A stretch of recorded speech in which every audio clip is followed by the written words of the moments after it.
Padre, en el nombre de Jesús queremos darte gracias, mi Dios, por esta mañana de gloria, de bendición, una mañana poderosa que tú nos has tomado.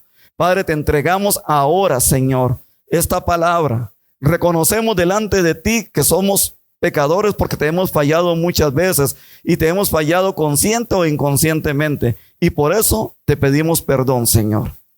Te pedimos perdón ahora por nuestras faltas, por nuestros pecados. Y en el momento en que pedimos perdón de corazón y nos arrepentimos, ya en ese momento entramos en ese proceso de santidad y hay una limpieza total, porque Dios mira un corazón contrito y humillado y nunca lo va a despreciar. Y ese corazón, Dios ve el arrepentimiento y Dios nos limpia y arroja nuestros pecados, como dice la palabra, a las profundidades del mar para no volvernos a recordar de ellos. Padre, toma esta prédica. Toma mi mente, Señor, para recibir tu mensaje. Mis ojos para leer tu palabra. Señor, mi nariz para poder respirar esa presencia tuya tan hermosa. Mi boca para poder proclamar tu palabra aquí y allá afuera. Mi corazón para guardarla y mi cuerpo entero para ponerla en práctica, Señor. Padre, gracias. En el nombre de Jesús nos ponemos en tus manos, guiados por el Espíritu Santo. Amén y amén. Le damos la bienvenida también a la gente que nos va a escuchar por nuestro canal de YouTube el día de mañana, que va a escuchar las prédicas, y son bienvenidos siempre a cada enseñanza que damos en este lugar. Hoy, referente al tema de hoy, se llama no volver atrás. Hay inquietudes de mucha gente y preguntas que me hacen por teléfono y consultas que me hacen acerca de que si podemos practicar las costumbres judías, si no podemos practicarlas, que si estamos o no estamos en lo correcto. La Biblia es muy clara en eso. Y le voy a recomendar algo, y yo me comprometo, las veces que me toque ir predicando, voy a empezar a dar un estudio del libro de Romanos en adelante, cada vez que predique acá, porque el problema es que si agarramos frases aisladas, textos aislados, nunca vamos a entender lo que Pablo habla de el por qué nosotros no tenemos que practicar el judaísmo. No es que si los que practican hoy las costumbres judías, los que se llaman judíos mesiánicos, judíos cristianos, no es que ellos sean más pecadores que nosotros o nosotros menos pecadores, no. No es que el que practique eso no se vaya a salvar o no se vaya a salvar. Y los que practiquemos eso o no practiquemos eso, nos vayamos a salvar o no nos vayamos a salvar, no. Eso no salva. Lo que salva es el que acepta a Jesucristo, lo confiesa con su boca y vive lo que la palabra de Dios nos enseña. Ahora, Pablo sí exhorta a Pedro y le dice, ¿por qué tiene que imponer los rituales y las costumbres judías a los gentiles? ¿Quiénes son los gentiles? Nosotros. Ahora, cuando la palabra de Dios habla del olivo, la gente dice que el olivo es el pueblo de Israel. No. La raíz de ese olivo, la raíz, la que agarra la sustancia, manda la savia hacia arriba para dar fuerza y vida a las ramas, es Dios. Ese olivo que viene creciendo, en esa raíz está el Padre, está Jesucristo y el Espíritu Santo. Ese olivo que viene creciendo es la iglesia. Es la iglesia que es prefigurada en el Antiguo Testamento y personificada a través de Jesucristo en el Nuevo Testamento. El Nuevo Testamento ha estado oculto y viene prefigurándose una iglesia en el Antiguo Testamento. ¿Me están entendiendo? Que se va a dar su auge total a través del sacrificio de Jesús. Jesús viene a exhortar. ¿Por qué lo crucifican? ¿Por qué lo persiguen? ¿Por qué quieren matarlo? ¿Por qué todo? Porque Jesús viene rompiendo con el montón de costumbres y rituales.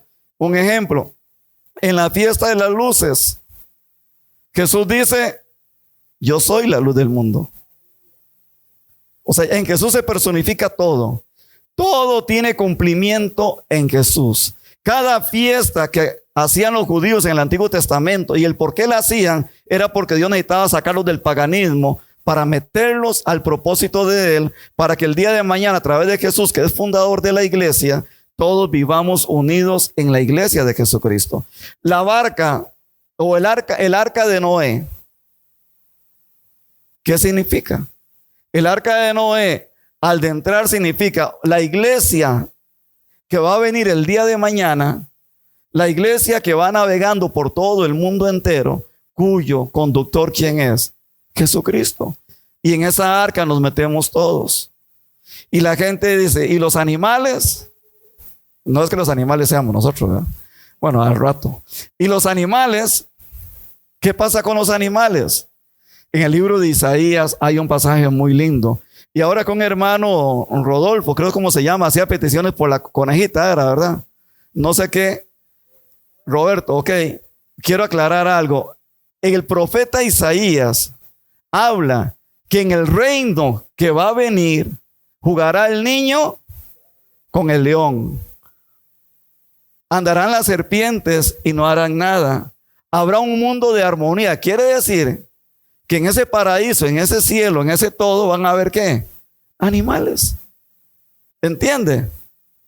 Va a haber de todo. ¿Qué significa eso? Un mundo de paz, un mundo hermoso, bello, donde todos vamos a amarnos como tiene que ser.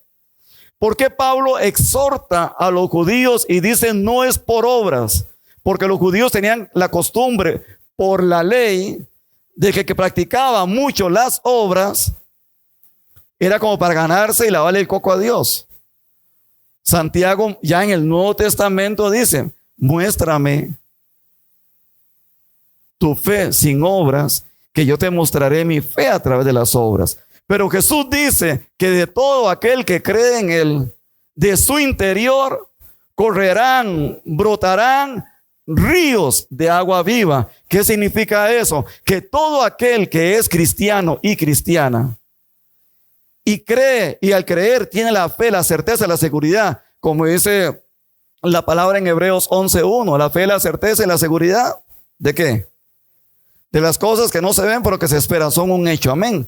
Entonces, y nos da toda una lista de aquellos hombres que murieron en el Antiguo Testamento y en el Nuevo Testamento también, como murió Esteban, murió Santiago, que le metieron una espada, Santiago el Mayor, por predicar el Evangelio. Todo esto nos habla y nos lleva a que el hombre y la mujer que en fe han aceptado a Jesucristo, de su interior va a brotar el amor, y el amor es las obras de amor que va a hacer por los demás.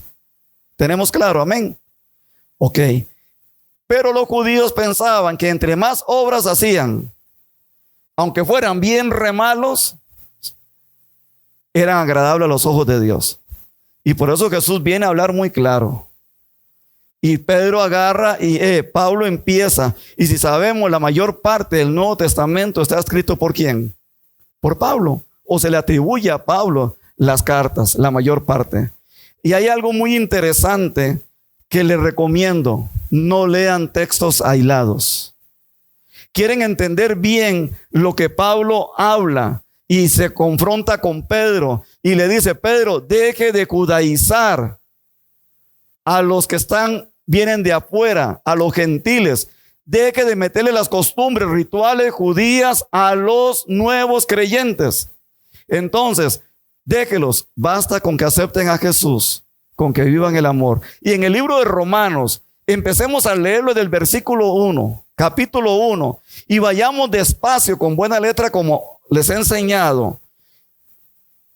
Y vamos a entender lo que Pablo está hablando. Y así cada libro. El libro de Gálatas es una exhortación a los judíos, a los cristianos, judíos que se hicieron cristianos, pero que empiezan por miedo a los judíos religiosos, empiezan a tomar costumbres otra vez y hacen un revueltijo. Y Pablo los exhorta. El libro de Hebreos, que lo lean y ahí verán cómo los sacerdotes ya no del Antiguo Testamento, y el único sacerdote, ¿quién va a ser?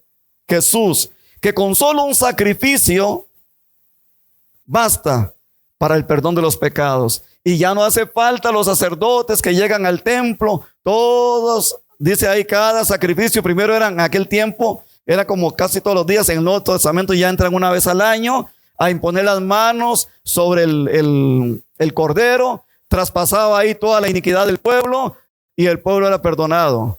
Pero iba con un mecate y una campanita, porque si iba con pecado tenían que jalarlo, porque venía fuego del cielo y lo consumía y salía carbonizado, como los hijos de Aarón, que pusieron fuego extraño ante el santuario y el altar de Dios. Entonces, en el libro de Hebreos, lo que nos da a entender, resumido, nos recuerda que el único sacerdote es Jesucristo, que Jesús es el Rey y que a través del Padre, del Hijo y del Espíritu Santo fue creado todo en el mundo.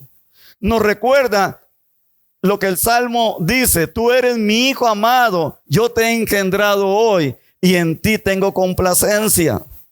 También el libro de Hebreo lo que hace una exhortación a los judíos de que dejen los rituales y montones de cosas, y que ahora todo se personifica en una, que es la iglesia naciente a través de Jesús.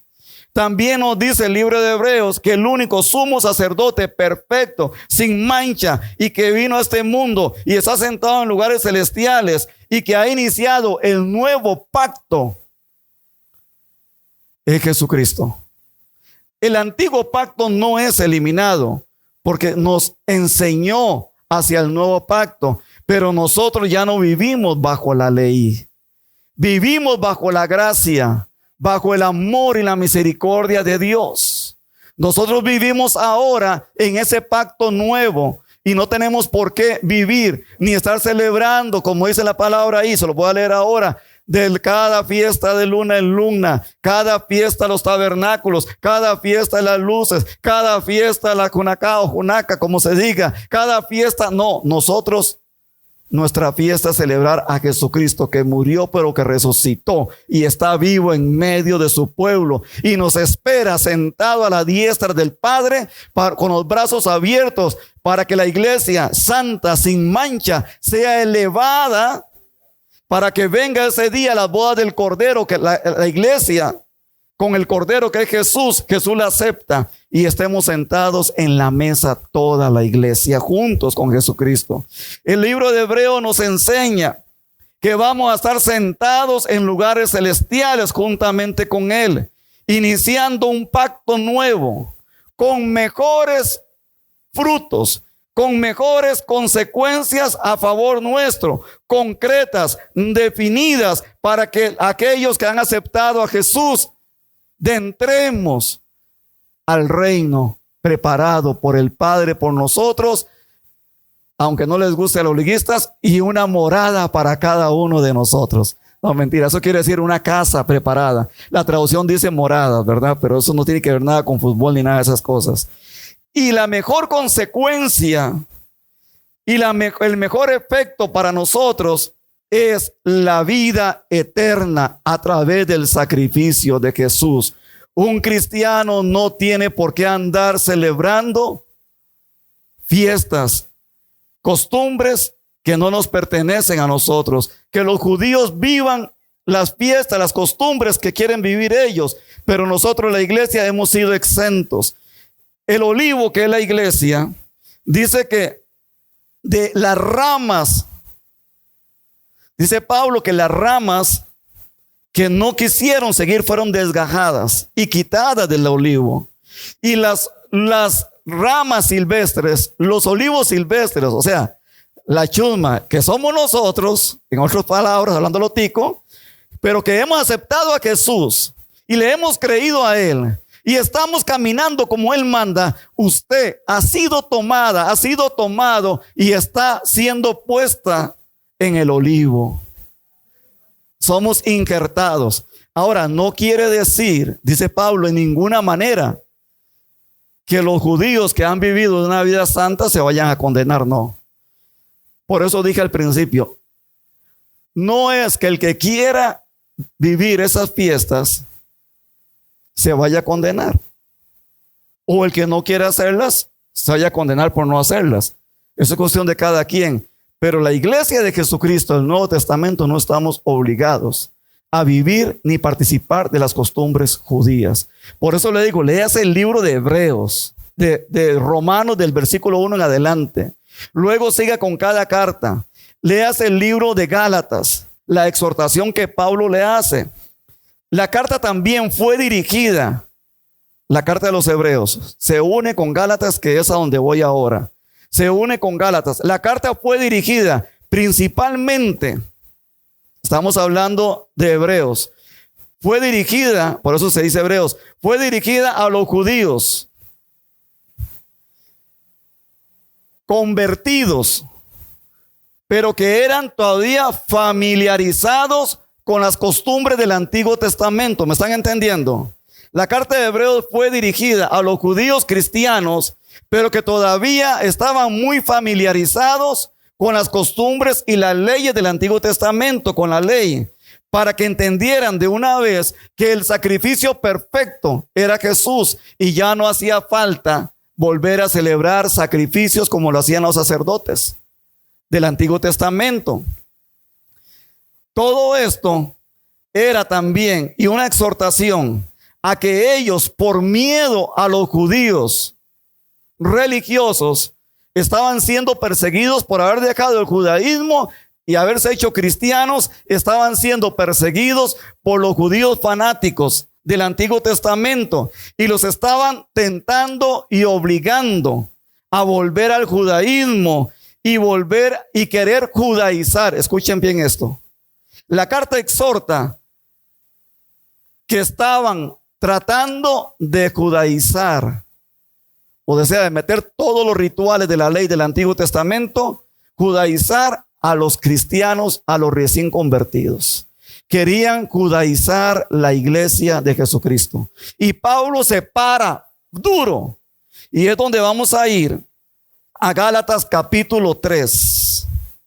Por un momento, Gálatas capítulo 3. Luego vamos a brincar al 3:28, pero vamos a Gálatas 3. Primero que nada, está hablando a los Gálatas de aquel momento que, habiendo aceptado a Jesucristo, por miedo a los judíos, estaban retomando y un revueltijo entre cristianismo y judaísmo para no quedarle mal a los judíos y judíos convertidos volviendo hacia atrás. Y vean lo que les dice Pablo. Aquí hay que entender por qué Pablo dice. A veces predicamos unos capítulos, unos versículos, porque es lo que yo pienso, lo que yo creo. Pero a veces no llevamos el hilo conductivo de lo que la palabra de Dios dice y enseña. Una cosa es lo que la Biblia me dice, ahora sí, a mí, y otra cosa es lo que la Biblia dice de verdad. No es lo que me inspira a mí, está mal, no. Una cosa es la aplicación de la palabra hoy en día a usted y a mí, a la iglesia, y otra cosa es la línea conductiva de lo que la palabra de Dios quiere decir. Vean qué duro. Dice, oh Gálatas insensatos. Estoy con la reversión Reina Valera, que es la que casi todos manejamos. Oh Gálatas insensatos o necios, ¿quién los fascinó para no obedecer a la verdad? ¿Quién es la verdad? Jesucristo. Oiga, está exhortando a los judíos que se habían hecho cristianos, pero por miedo a los sacerdotes y al Sanedrín estaban devolviéndose otra vez. Eso se parece a nosotros cuando hemos dejado el pecado y corremos de nuevo el pecado para agradar y nos metemos en fiestas de familias Y para no desagradar a la familia, nos involucramos con ellos y participamos de las borracheras y participamos de un montón de cosas que no debemos participar en eso. Esta es la aplicación. Oh Gálatas insensatos, necios, ¿quién los fascinó para no obedecer la verdad, que es Jesucristo? A vosotros, ante cuyos ojos Jesucristo fue, ya que presentado claramente entre vosotros, ¿como qué? Como crucificado. O sea, después de haber aceptado a Jesús, después de que Jesús fue presentado, Pablo se los presenta.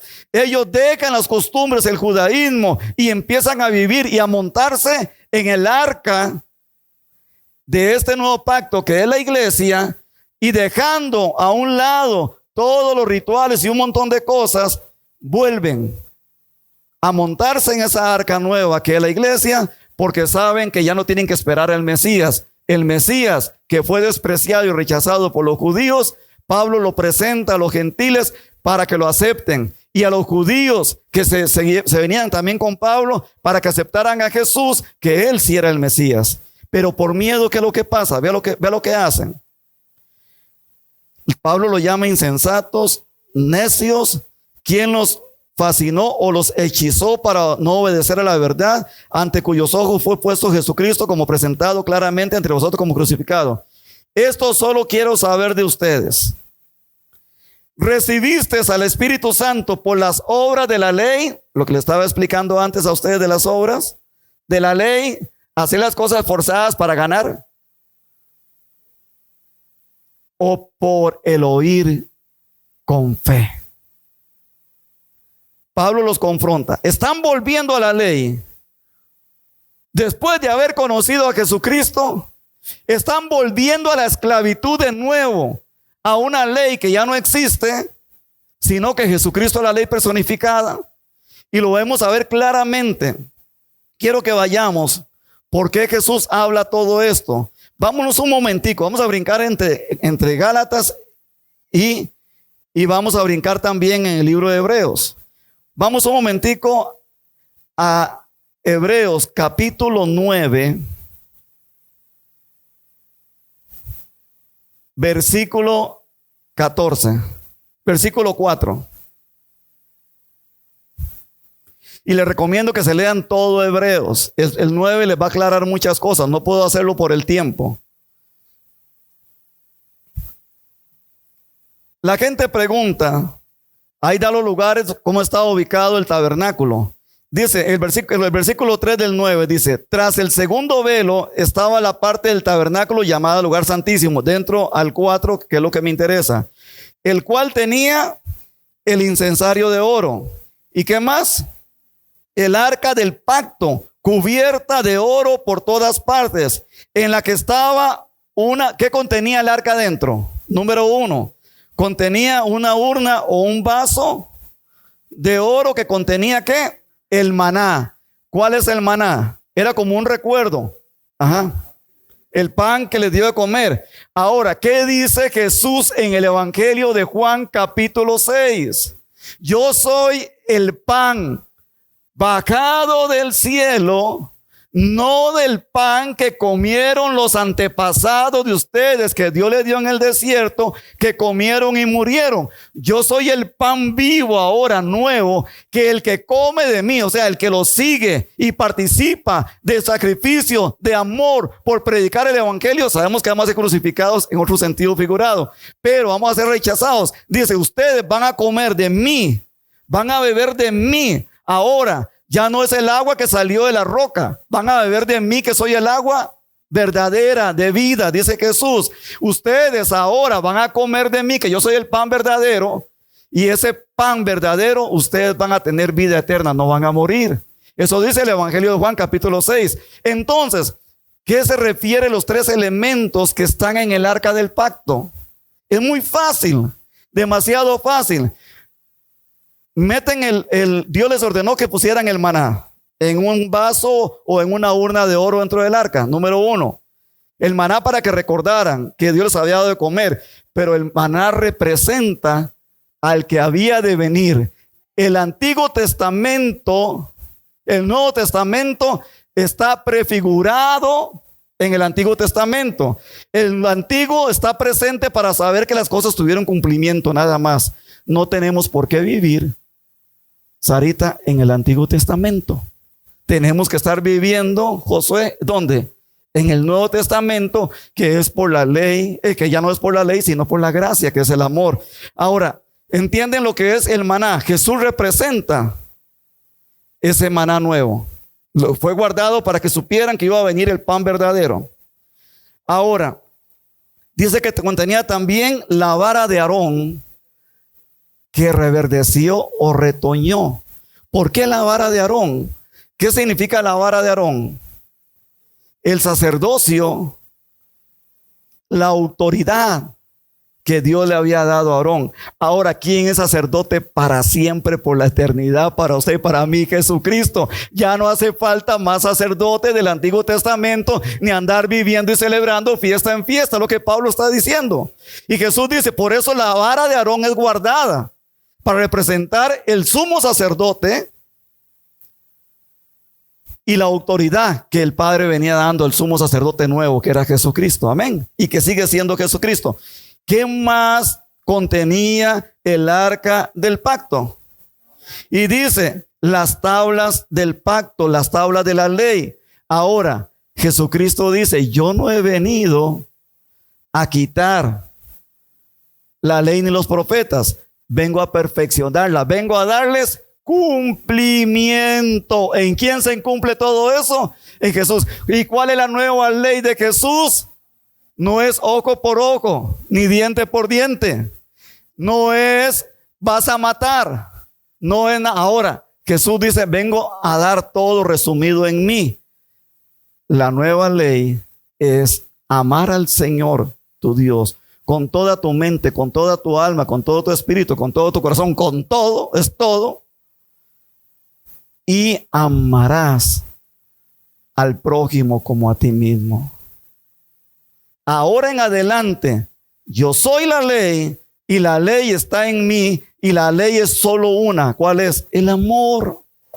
Por eso Pablo dice en Corintios 13, todo el poema hermoso que hace sobre el amor, que lo pueden leer. No me recuerdo si es en 1 Corintios 13 o 2, por ahí anda. Para no mentirles, es un momentico nada más. 1 Corintios 13 nos habla de lo que es el amor. Entonces, ¿qué representan las tablas de la ley en el arca del pacto? A Jesucristo. Por eso fueron guardadas, porque solamente ahora es una nueva ley y es el amor. Por eso está metido ahí. ¿Alguna pregunta? Estamos para aprender. ¿Debe un cristiano practicar las cosas, rudimentos? Dejen los rudimentos, Pablo le dice del antiguo, dejen los rudimentos judaicos. ¿Debe un cristiano practicar todos esos rudimentos? ¿Debe un cristiano practicar las fiestas? ¿Debe un cristiano hacer una enramada en la casa? Si lo quiere hacer, que lo haga. Eso no lo va a condenar ni lo va a salvar. Vuelvo a repetir, eso ni lo va a salvar ni lo va a condenar. Lo que lo va a salvar es aceptar a Jesucristo, recibirlo en su corazón, creer en el sacrificio de Él, en la resurrección y practicar el amor. ¿Qué contenía el arca? Porque el arca lo que quiere decir es que está personificando al sumo sacerdote que había de venir. Vamos otra vez a Gálatas 3. Y vuelve Pablo a exhortar a estos cristianos que están volviendo a las raíces judías, a practicar toda la ley y todo ese montón de cosas por miedo a los sacerdotes que los perseguías. Y le dice, esto quiero saber de ustedes, ¿recibieron el Espíritu por las obras de la ley o por el oír de la fe? Por el oír de la fe. Vea qué tremendo lo que le dice el versículo 3. Tan necios sois que habiendo comenzado por el Espíritu, ahora vais a acabar por la carne. ¿Qué le está diciendo? ¿Los que están pecando? No. Le está diciendo a los Gálatas que habiendo dejado ya los rudimentos y habiendo aceptado a Jesucristo como sumo sacerdote y habiendo aceptado y haberse injertado en la iglesia naciente a través de Jesucristo, Están volviendo a las obras de nuevo del Antiguo Testamento. Aplicación a nosotros. Ahora sí. Se agarraron bien duro. Yo me agarro acá. ¿Qué dice la palabra de esto? ¿Qué nos diría Pablo hoy a nosotros? Aplicación a nosotros. De este versículo 3. Tan necios somos nosotros hoy los cristianos del siglo que somos 22, ¿verdad? 22, siglo 22, ¿verdad? Estamos en el siglo 22. 21. Del 2022, 2023. Mentira, estoy molestando. Ok. Igual va a ser todo el tiempo. Esto es válido para todos los siglos venideros si Jesucristo no ha llegado. Agarrémonos duro. Tan necio soy, dice Pablo, que habiendo comenzado, Pablo diría hoy, que habiendo aceptado a Jesucristo, habiendo recibido el Espíritu Santo, viviendo dentro de la iglesia, conociendo la verdad que es Jesús, conociendo que su nombre está listo ahí en el libro de la vida, han vuelto de nuevo a revolcarse como los cerdos en el barro. Hemos vuelto al pecado, a la mentira, al odio, a los celos, a la contienda, a dejar de congregarnos. Pablo por eso dice, deben congregarse, a dejar de congregarnos. Tan necio soy, dice Pablo, que habiendo conocido a Jesús y habiendo conocido el camino, la verdad y la vida que es Jesús, están volviendo de nuevo al lodo y buscando pretextos para todo. Esa es la aplicación a nosotros. A los Gálatas los estaba exhortando porque estaban haciendo otra vez a las raíces judías. Seguimos. Vea qué duro el versículo 4. Tantas cosas habéis padecido en vano, si es que realmente fue en vano. ¿Por qué padecido? Dice Pablo, porque al aceptar a Jesús como el sumo sacerdote, los judíos, los fariseos, escribas, saduceos, los del Sanedrín, los sumos sacerdotes, todos se fueron a perseguirlos. ¿Y cuáles fueron los padecimientos de Pablo, de Pedro y todos los discípulos? Lujos, lo mejor que podían tener, lo recibían todos los sacerdotes del Sanedrín con grandes cenas, cárcel, cadenas, flagelo, espada, muerte, piedras. Tiraban escupas, como le escupieron a Jesús cuando iba cargando la cruz. Todo esto lo han padecido en vano para volver de nuevo a montarse en la ley de nuevo del Antiguo Testamento. Eso es lo que Pablo le está diciendo.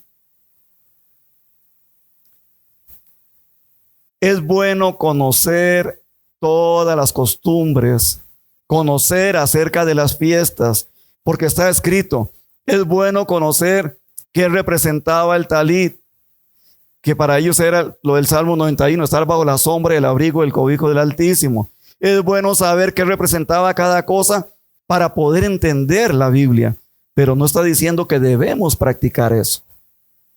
Esos rudimentos, dice Pablo a los Gálatas, dejen ya esos rudimentos. Ahora, qué tremendo. Dice, versículo 5, aquel pues que os suministra el Espíritu y hace maravillas entre vosotros, ¿lo hace por las obras de la ley o por el oír de la fe? Pablo está preguntando, yo les pregunto a ustedes hoy, ¿estamos sujetos a la ley o lo hacemos por el oír de la fe? Actualmente, aplicación a nosotros. Por el oír de la fe. No tenemos, solamente hay una ley, la ley del amor. Y amar a Dios sobre todas las cosas. Esa es la iglesia de Jesucristo. No, ese significa el arca de Noé. El arca que empieza a recoger para alejarse del pecado. Eso es lo que representa. El arca del pacto es otra cosa y representa. Dios dijo, guarden los 3 elementos ahí, porque eso es prototipo de lo que había de venir. Todo es prefigurado. ¿A quién prefiguraba Moisés? Que sacó de la esclavitud a la libertad de los egipcios. ¿A quién? A Jesucristo, que es el sumo sacerdote ahora, que nos saca de la esclavitud del pecado a la libertad en el amor y a la vida eterna. ¿A quién representa a Aarón como sumo sacerdote? A Jesucristo. Y en el libro de Hebreos ustedes van a leer algo muy hermoso. Todos ustedes somos, o todos nosotros somos hijos de Dios mediante la fe en Cristo Jesús. Son las notas que puse ahí. Porque todos los que hemos sido bautizados en Cristo somos revestidos de Cristo. Y esto Pablo se lo estaba exhortando a ellos. Hemos sido revestidos por Cristo. Pablo le está explicando Gálatas 3:28. Vamos a Gálatas 3:28. Pablo le está hablando y recordando a ellos en este momento que no vuelvan atrás, que no se metan de nuevo en las costumbres y practicando los rudimentos judíos. 3:28. Vámonos al 27. Porque todos los que han sido bautizados en Cristo están ¿qué? Revestidos. Usted y yo, que hemos sido bautizados en Cristo, estamos revestidos ¿de quién? De Cristo, de su poder, de su amor, de su gloria, de su entrega, del sacrificio. Y vamos a llevar los mismos padecimientos de Cristo. El problema es que los cristianos no queremos padecer. Creemos que estamos en una burbuja fuera del mundo y no. Tenemos como de ir a los habitantes de la calle a llevarles la palabra, que ya ese proyecto ya está, ustedes no saben, pero ya lo llevo en marcha con un ministerio. Aquí vamos a ir algunos y yo les digo cuándo se apuntan, porque vamos a llevar la comida y con la comida del evangelio a la gente de afuera. Ya eso lo tengo en marcha y ya pronto la gente que quiera ir con nosotros, amén. No obligo a nadie a hacerlo. Dice el 28. Aleluya. Vea lo que Pablo les dice y les aclara. En la iglesia de Jesucristo, que somos nosotros, ya no hay judío ni griego, no hay esclavo ni libre, no hay varón ni mujer, porque todos vosotros sois uno en Cristo Jesús. Y si vosotros, versículo 29, y si vosotros sois de Cristo, ciertamente linaje de Abraham sois y herederos según la promesa. La promesa de Abraham no era para el pueblo de Israel, era para todas las familias de la tierra, los que habían de venir, y esos somos ustedes y yo y los que van a venir más. Ya no hay griego, no hay judío. La gente dice, ¿cómo es eso que no hay hombre y no hay mujer? Que somos iguales a los ojos de Dios. El machismo tiene que morir. El feminismo exagerado tiene que morir. Tenemos que mirarnos con el amor. No el hombre verse superior. Dice Colosenses 2. Capítulo 2, creo que es el versículo 3, si no me equivoco, versículo 2 o 3 de Colosenses. Dice que el acta de los decretos que era contraria para nosotros, fue anulada por Jesucristo en esa cruz. La cruz significa el sacrificio de Él. Y dice que ahí expuso públicamente a Satanás, principados, huestes y potestades que estaban al pie de la cruz, esperando la derrota de Jesús, y Jesús los venció en ese sacrificio de Él. Ahora, yo les he explicado no sé ni cuántas veces, y tendré que lo haré con todo amor. Los decretos ustedes los encuentran en el Génesis capítulo 3. Mujer, usted por haber, dice en Génesis hay dos relatos de la creación. Génesis 1 que llama y Génesis 2. Génesis 1 que es escrito por una corriente literaria, un arqueógrafo o escritor sagrado, dice, Dios creó al hombre y a la mujer. Igual, puntos. El otro relato nos dice que es más metafórico, más poético, más romántico, que Dios creó al hombre, cayó en un sueño, del sueño sacó de la parte de las costillas y las costillas creó a la mujer. En el contexto literario, en lo que quiere decir el escritor sagrado, para ese entonces esta parte, la parte del pecho, el tórax, que es hoy en día la gente que quiere andar exhibiendo todo, ¿verdad? La gente del tórax y así, todos pochotones y pochotonas.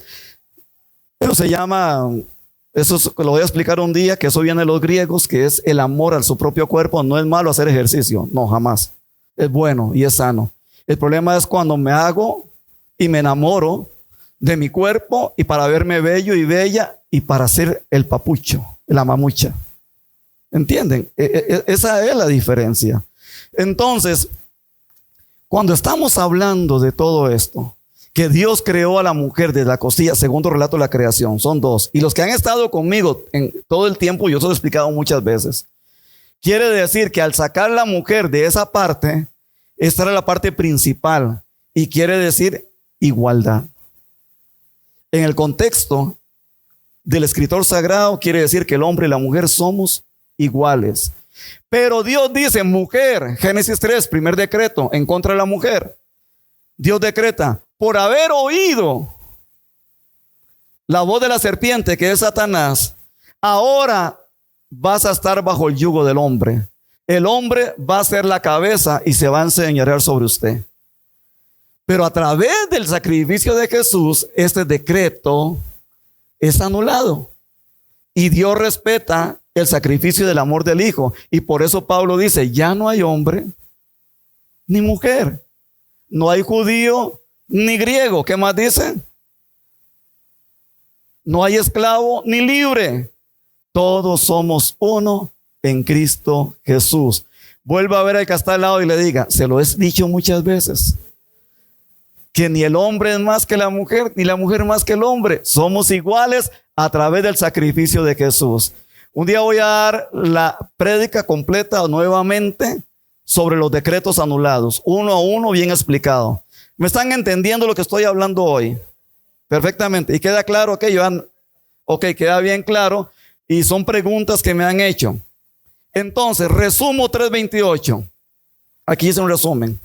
Todos nosotros somos hijos de Dios, de Gálatas 3:28. Todos, 27:28. Todos somos hijos de Dios mediante la fe en Cristo Jesús. Porque todos los que hemos sido bautizados en Cristo, estamos revestidos de Él. Por lo tanto, ante los ojos de Dios, ya no hay diferencia en el ser humano. Todos somos iguales. Todos ustedes, nosotros, somos uno en Cristo Jesús. Y si pertenecemos a Cristo Jesús, somos partícipes de la promesa que Dios le hizo a Abraham en aquel momento, que por la simiente de él iban a ser benditas todas las familias de la tierra, y las promesas son para nosotros también. Ahora, ¿Abraham estaba bajo la ley o no estaba bajo la ley? Abraham no estaba bajo la ley, porque la ley vino con Moisés. Y Abraham es donde empieza Dios a fundar a través de su familia el pueblo de Israel. Que por su dureza, Dios tuvo que poner un montón de leyes. Como a un bebé. Es que estuvieron, ¿cuántos estuvieron esclavos en Egipto? ¿Cuántos estuvieron esclavos en 400 años? Imagínense las garrapatas de costumbre, de idolatría que tenían ya. Todo lo que Abraham había fundamentado en aquel momento, solamente unos guardaban. Y Dios tuvo que poner un montón de leyes a través de Moisés. Y Moisés era como un bebé. ¿Qué hacemos nosotros con los bebés? Cuando están, qué lindo, la sonrisita y todo. Cuando empiezan a gatear, a levantar y a poner todo arriba, empiezan a jalar tapetes, como yo que esto lo muevo a cada rato. Por eso me lo tienen que asegurar con grapas. Cada rato lo muevo a botar tapetes, a botar adornos y a subir todo. Cuando empiezan a caminar, ya el amor, no. Empiezan los manazos por las nalgas. No haga esto, no haga lo otro. Por eso tuvo Dios que poner un montón de leyes con Moisés, para que arrancarle a la fuerza el paganismo que habían tenido del pueblo de Egipto. ¿Me están entendiendo? Pero nosotros hoy en día, la iglesia de Jesucristo, no tenemos por qué cargar con las leyes del Antiguo Testamento, porque hoy somos libres, uno en Cristo Jesús. ¿Cuántos de acá hemos sido bautizados a través de Jesucristo? Amén. Y a través de Jesucristo, el bautismo, hemos sido bautizados por el Espíritu Santo. Y los dones han venido a todos nosotros, y llegó el tiempo de poner en práctica los dones. Ahora, hay cosas que se van a mantener siempre, y Jesús las mantiene siempre, y Pablo lo habla. Para terminar, quiero leerles algo hermoso acá, que es un enfrentamiento entre Pablo y Pedro. Vámonos a Gálatas capítulo 2, versículo 11. Voy a leer, no lo voy a tratar de explicar mínimo por el tiempo, ya que se nos vino encima. Dice Gálatas 2, versículo 11. ¿Todo lo tenemos ahí? Ok, gracias, Freddy. Dice, pero cuando Pedro vino a Antioquía, le resistí cara a cara, porque era de condenar. Oiga, qué tremendo. ¿Qué quiere decir esto? Pablo no fue chismoso a decirle a la gente, miren lo que está haciendo Pedro. No, fue cara a cara, lo llamó personalmente. Si ustedes ven a alguien cometer algo, llámelo por aparte. Yo lo dije un día de estos, si yo veo gente que está hablando mucho acá, o gente que está para allá y para acá, o gente que está con el teléfono aquí y acá, la primera se lo hago personalmente. Mire, estamos en algo hermoso y sagrado, no es para agarrar el teléfono y hacer llamadas. Pon el teléfono ahí en modo avión, para que sienta que anda en avión. Pon el teléfono en modo avión y después devuelve la llamada. Usted vino acá a llenarse, a adorar, a escuchar la palabra de Dios, no usar el teléfono. Pero eso yo se lo digo aparte. Primera amonestación. Segunda amonestación. Mire, ahí está acá. Vamos a hablar con fulano. Sigue con lo mismo. Y tercera, si no hace caso, pues lo haré desde acá. No sigo predicando hasta que el hermano o la hermana deje el teléfono quedito. ¿Entienden? Pablo no hizo eso públicamente. Fue y buscó a Pedro y le cara a cara, porque era de condenar. Pues antes que viniesen algunos de parte de Jacob, comía con los gentiles, pero después que vinieron, se retraía y se apartaba, porque tenía miedo. ¿A quién? A los de la circuncisión. ¿A quién? A los sacerdotes, a los del Sanedrín. Por eso Pablo le dice a los Gálatas, ¿cómo es posible que tengan miedo y temor?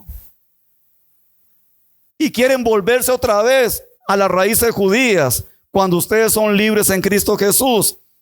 Dice, vinieron y en su simulación practicaban también otros judíos, de tal manera que aún Bernabé fue también arrastrado por la hipocresía de ellos. Oiga, Bernabé junto con Pedro estaban en doble juego. Querían quedarle bien a los sacerdotes, a los del Sanedrín, a los fariseos, y querían quedarle bien a Jesús, hablando de la iglesia de Jesucristo. Pero cuando vi que no andaban rectamente conforme a la verdad del evangelio, dije a Pedro, delante de todos, pues ya había hablado, porque si vemos en Hechos de los Apóstoles, ya habían tenido un confrontamiento antes, ahora aquí lo hace más público ya. Conforme a la verdad del evangelio, Pedro, delante de todos, si tú siendo judío, vives como los gentiles y no como judío, ¿por qué obligas a los gentiles a judaizarse? Nosotros, judíos de nacimiento y no pecadores de entre los gentiles, sabiendo que el hombre no es justificado por las obras de la ley, ya les expliqué que eran las obras de la ley, sino por la fe de Jesucristo, nosotros también hemos creído en Jesucristo para ser justificados por la fe de Cristo y no por las obras de la ley que obligaban los del Sanedrín, por cuanto por las obras de la ley nadie será justificado. Claro, y si buscáis ser justificado en Cristo, también nosotros somos hallados pecadores. Es por eso que Cristo ministro de pecado. No, y es por eso, una pregunta, es por eso Cristo ministró de pecado en ninguna manera, porque si las cosas que destruí, las mismas vuelvo a edificar, traguesor me hago. Pablo está diciendo, si yo dejé las costumbres judías para empezar con las enseñanzas de Jesucristo y vuelvo de nuevo a reedificar las cosas antiguas, nada estoy haciendo. Si ustedes y yo, después de haber aceptado a Jesús y viviendo en gracia, en el amor de Él y siendo miembros de la iglesia de Jesucristo, volvemos atrás, estamos reedificando las ruinas antiguas. ¿Y qué es lo que dice el profeta Isaías? Ya no hagas memoria. Ya no hagas memoria de las cosas antiguas. Las cosas pasadas pasaron. Lo que fuimos ya fue. Hablamos de eso excepto como don José lo hace, o muchos lo hacemos para dar testimonio, para que la gente vuelva a Cristo, que somos transformados por Él. Pero yo no voy a andar diciendo a todo el mundo en la calle, yo era esto, yo era lo otro. No, para dar testimonio es que lo vamos a hacer. Entonces, aquí puedo seguir porque sigue hablando todo esto. Con Cristo estáis juntamente crucificados. Ya no vivo yo, mas vive Cristo en mí. ¿Ya entienden por qué Pablo dice eso? Hay que saber por qué se dice. Y lo que ahora vivo en la carne, lo vivo en la fe del Hijo de Dios, el cual me amó y se entregó a sí mismo por mí. No desecho la gracia de Dios, pues si por la ley fuese la justicia, entonces por demás murió Cristo. Por la ley nadie se salva. Por las costumbres antiguas nadie se salva. Nos salvamos mediante el sacrificio de Jesucristo y aceptando a Jesús. Tengo que cortarlo aquí porque el tiempo no da. ¿Alguna duda que tengan? ¿Les queda claro? ¿Deben los cristianos practicar para salvarse las costumbres judías? No. Aclaro. No es que si no las practican van a ser salvos. No tiene que ver nada de eso. Ojo a lo que dice Pablo. No reedifiquen las cosas antiguas. Entonces, ¿para qué tengo que ir a buscar eso? Que es bueno saber, tener conocimiento. Yo lo tengo, humildemente lo digo. Fue mi estudio. Lo tengo. Y sé qué significa cada cosa. Y sé todo eso en mi estudio. Pero eso no me lleva a la salvación. Puede que alguien no sepa leer. Puede que alguien escucha cuando narran la palabra. Puede que alguien no tenga elocuencia. Puede que alguien, usted lo mire por ahí o lo vea muy callado. Pero no hace falta tener el conocimiento de todo para ser salvo. Solo basta el aceptar a Jesucristo en el corazón, creer en Él, arrepentirse de nuestros pecados, aceptarlo como mi amo, dueño y Señor. Solo falta eso nada más para ser salvo. Usted no tiene que ser un erudito, una persona que conozca todo.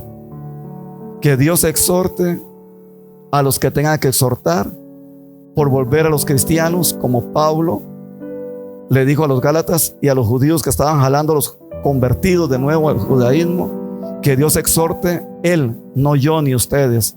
Que Dios exhorte a los que andan enseñando eso.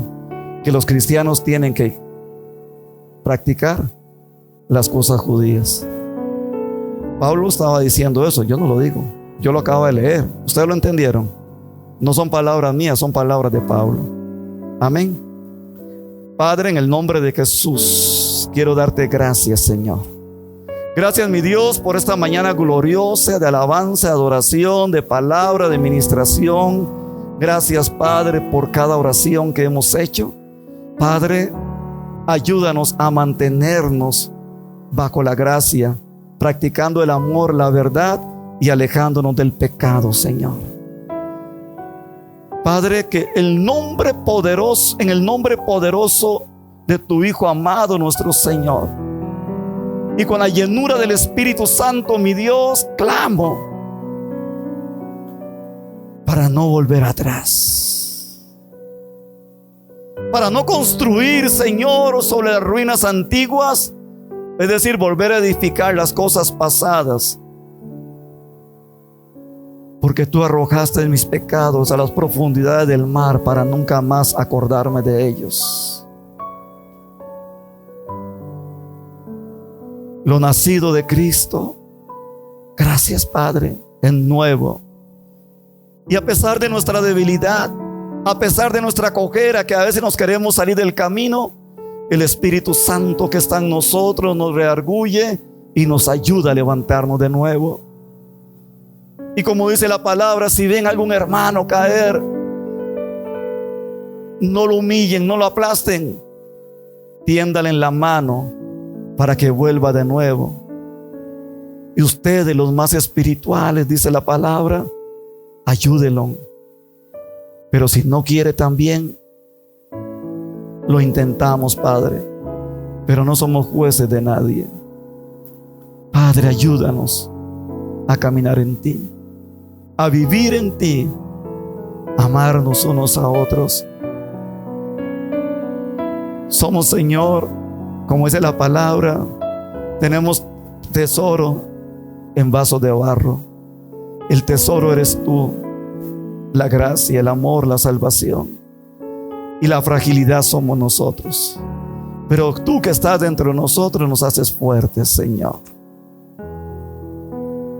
Padre, te pido que el nombre de cada uno de nosotros, de nuestros hijos, de nuestros familiares que te han aceptado a Jesucristo como Señor y Salvador, que el nombre de nosotros sea escrito en el libro de la vida. Padre, oro, Padre. Vienen tiempos muy duros, muy difíciles. Vienen plagas más fuertes. Viene escasez, viene hambre. Pero sabemos que tú nos vas a proveer el alimento y nos vas a fortalecer. El poder y la ambición de los gobernantes del mundo, Señor, va a ser tan grande que van a ver cómo exterminan y fabrican, Señor, en laboratorios enfermedades aún más de las que han hecho peores, según ellos, para que vayan muriendo mucha gente y los que queden sean gobernados por ellos. Pero nosotros, Padre, no dependemos de ellos. Tú eres nuestro Señor, nuestro gobernador, nuestro Dios, nuestro único poderoso. Y sabemos, Señor, que nosotros, tus hijos e hijas, nos vamos de acá hasta haber cumplido tu propósito en la tierra. Padre, bendice a todos los hermanos. Con esta prédica, Padre, no vengo a juzgar a nadie. He venido, Padre, a hablar la verdad del Evangelio. Y Padre, que igual que los Gálatas, Señor, no volvamos atrás, no volvamos al charco. Y si resbaláramos, tu misericordia y tu amor nos levanta con los hermanos más espirituales que nos van a ayudar y no nos van a juzgar. Gracias, Padre, por esta mañana gloriosa. En el nombre tuyo todopoderoso, Papá, Padre nuestro, en el nombre tuyo, Jesucristo, y en el nombre tuyo, Espíritu Santo. Amén y amén.